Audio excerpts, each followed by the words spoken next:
In the fabric of space itself, the objects that are present are visible to us because there is light. And through the medium of light, we form our conclusions about how the universe works and how everything else around actually essentially works. But as objects in a pond depend, their motion and their overall movement in the pond depends on the flow of the pond. In a similar way, if we take vacuum as the medium in which all the objects in the universe are present, then what we are essentially doing is we then have to study this dynamic substance or non-matter particle which is dominating the universe. In that, the whole universe is assembled and is running in its own fashion. By studying the motion of stars, planets, etc., we actually study the way they move because of the various dynamics of vacuum, of space itself. So why not think about it differently and actually keep vacuum as the focus, space-time as the focus. Let's study that first and understand what that is. So now what I believe is that it is basically a kind of a medium or a fluid that is all around and in which the entire universe is placed. The way this fluid runs predicts the way everything in our universe, starting from the smallest asteroid to the largest black holes, work. The dynamics of vacuum are so important to study to understand the working of our universe, because probably vacuum is actually a substance, is a fluid that is actually controlling many important factors which, if not taken into consideration, may make our prediction or conclusion about how the universe works a total failure. Understanding the nature of reality is a crucial fact. What we see, touch, hear may not be literally real.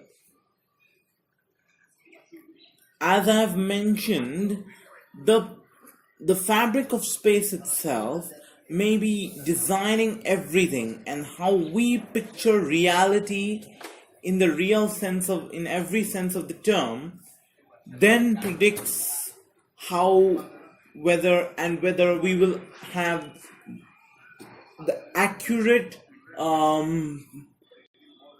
image of what the universe is like. As suggested in Einstein's general theory of relativity,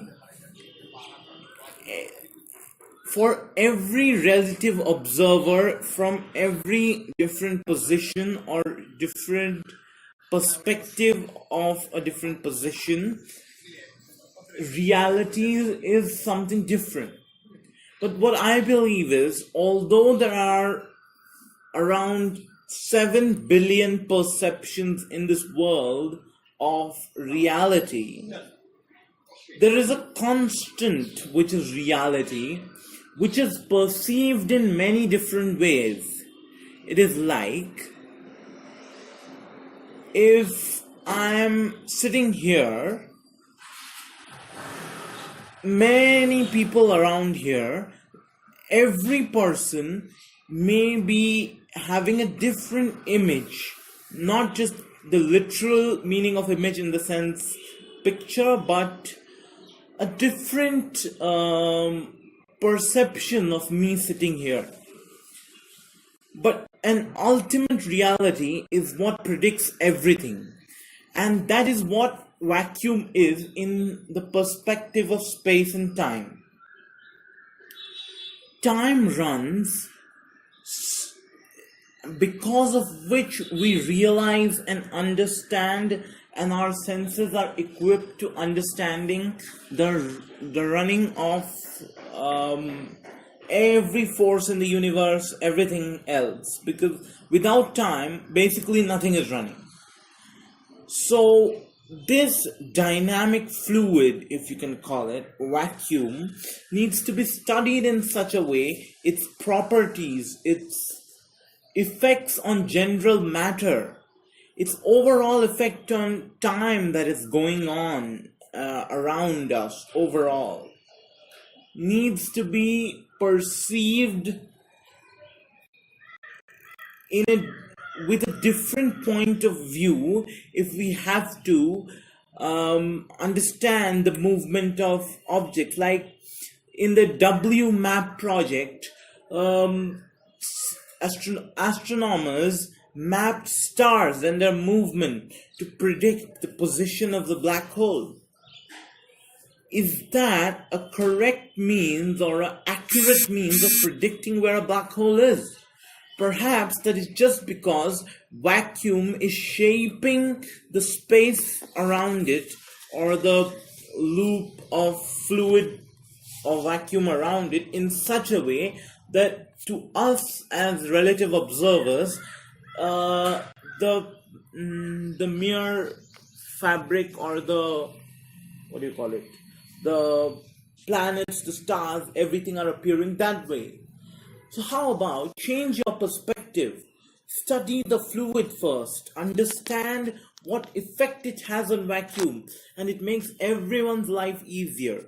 And what I believe is vacuum has many dimensions, around 10 dimensions, as suggested in the string theory. Now, these 10 dimensions are probably the reason why vacuum has a very profound effect on the nature of every matter particle and every visible force in the universe. These higher dimensions, is what I talked about in my previous video, are in the sense kind of controlling us, kind of have originated our universe. There are multiple dimensions in parallel universes, which I will talk about in a bit later.